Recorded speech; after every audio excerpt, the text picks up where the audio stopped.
农业部2022年底启用1959动物保护专线，24点钟接受民众的通报处理案件。也毋过动保团体调查嘛发现讲，各县市1959专线的服务是无啥共，甚至有的县市是完全卡袂通。农业部是表示讲，因会来了解状况。 这只研究过去受伤，卡腿断去，迄时卡1959动物保护专线袂通，要去找动保团体急救。农业部为2022年底启用1959动保专线，让民众专工24点钟拢会使通报动物受伤、受苦毒，也是咨询动保法令。但是动保团体经过5个月调查，发现只有新北市达成24小时救援各种动物的目标。 第一个是我们24小时是有难度的，7个县市啊，还有没有办法无24小时救援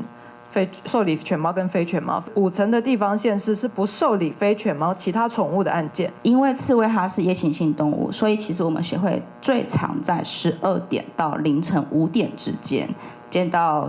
民众的。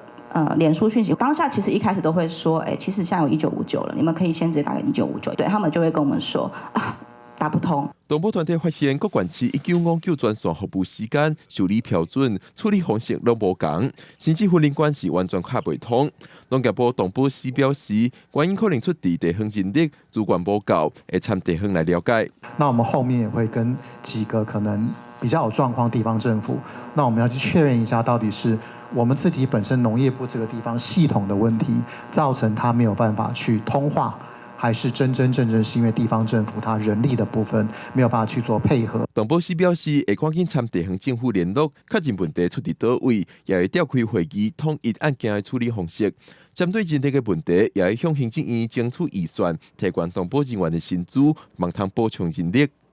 记者郭文正准由台北报道。